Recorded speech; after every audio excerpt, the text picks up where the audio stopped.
Toters? It is your boy Christian, aka Nima, and we have a fan requested video for you. This is a release of the full hot chocolate drink video that we had some people comment and responded to the poll. So thank you so much for responding. Yeah, this is going to be a hot chocolate video. It's gonna be perfect for the weather that we're going into now. We're getting back-to-back snowstorms here in the East Coast. So before winter is over, this is a perfect drink to try out and to have. I mean, let's be honest here, hot chocolate throughout the season, throughout the year is good, but when it's snowing and you're stuck inside your house and you have minimal ingredients, I'll be honest with you, this hits different. So we're going to be trying two different variants of the drink. And when I say variants, I say that really lightly because actually it's the same concept of cooking. It's just different ingredients. So we'll be trying out a more fancier Whole Foods version and a simple kind of more premium Kroger version of it. I'll let you guys know which one is better, which one is good, and kind of describe the flavors that we're tasting here so you have a more informed decision when it comes to making your perfect hot chocolate. So let's roll to the recipe. All right, so first things first is we're gonna need a couple ingredients to make this. So first off, we need our chocolate base.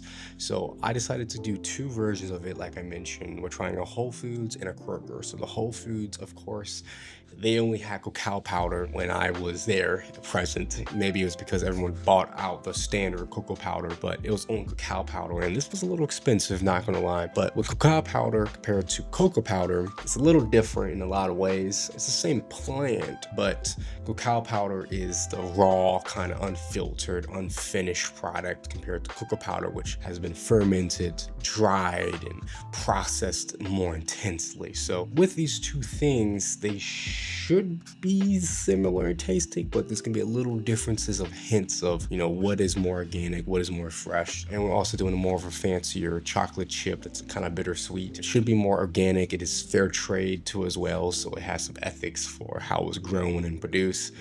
And that's pretty much it when it comes to the differences between that with the Whole Foods and the Kroger. So now that we have our chocolate sorted, we have our chocolate powder, we have our chocolate chips. Now we need a couple more things. We need brown sugar, we're gonna need some vanilla extract, and then some other minor things to make the drink kind of pop up a little bit more, like salt, for example. So let's get into cooking. The first thing we need to do is we need to heat up some milk. So we're gonna heat up 4 cups of milk. And once that starts to heat up, we don't wanna boil it. We just wanna heat it up where we start seeing bubbles around the edge of the milk. And what we're gonna do is we're gonna add in our cacao powder or cocoa powder into the actual milk mixture for right now. And we just wanna stir that in. So just keep that in mind when you are cooking this hot chocolate, because it is going to take a little bit of time. And you don't want this to burn. You don't want it to kind of scrape up. So something I realized with cacao powder immediately is no matter how much I'm stirring it, there's still a lot of lumps and burnt pieces on the edge of the pot itself. So what I've learned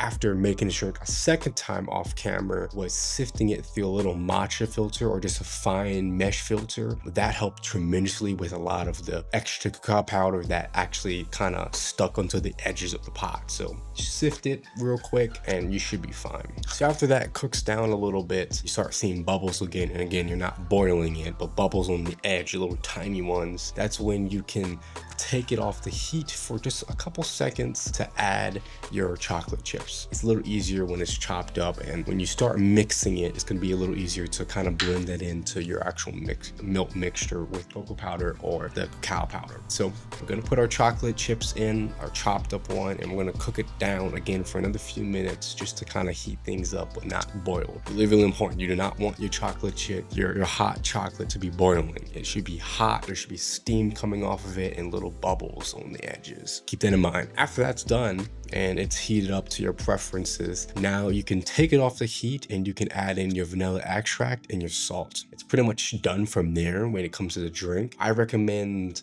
to serve this immediately because what I've noticed with hot chocolate drinks is a film will start to develop on the top of it if you're not stirring it. So I'm not sure if that's just a chemical compound that's happening. I'm not sure. Maybe you have a suggestion down below of why you get a little film around the chocolate drink.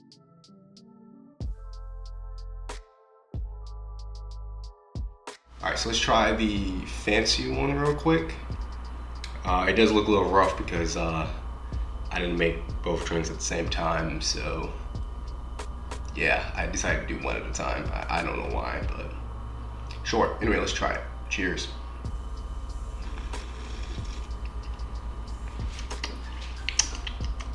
I don't know why I'm doing that. Okay. And let me try the other one, the premium one.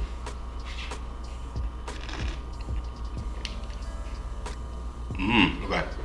Okay. Okay. They taste very similar, but with the more fancier one, there's a little bit more of an earthy tone to it. Like, it's not dark. I don't know how to describe it. There's definitely for the first kind of sip, that first taste, there's a big difference between both of these. However, the aftertaste and even after that kind of first tasting, they're identical. I think, I don't know how to describe this one, the first one. This one just,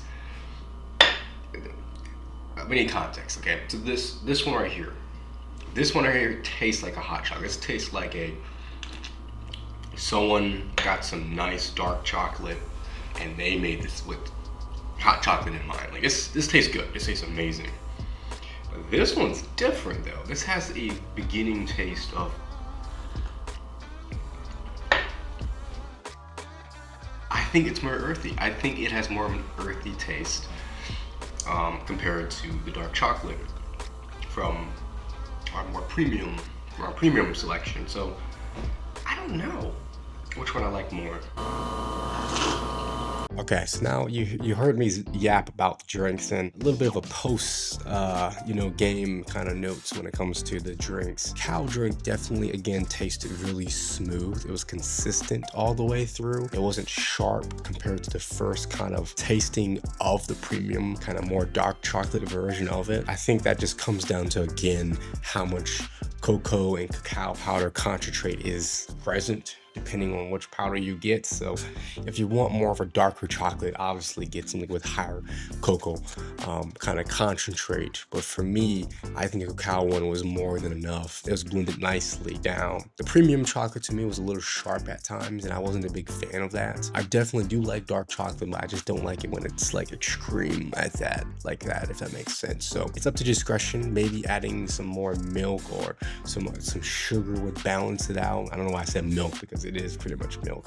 Adding more, either a sweeter chocolate, or you can add in something that is technically more sugar, or you could add in even a different element of sweetness like honey or something. There's a lot of options you have there. Otherwise, the drinks came out well. I actually made some for some friends here too as well, and they enjoyed it. So it's a pretty easy thing to make. It just depends on how much time you want to spend on making it, and if you want to make it look all pretty and everything. But it's a really simple thing to have, and with this upcoming snowstorm, you definitely should try it out, and let me know in the comments what you try out and if you do anything different with it. And with that, with this really simple cooking with Nima video, we're done. I don't have too much else to say besides thank you for watching, and I'll see you guys in the next video.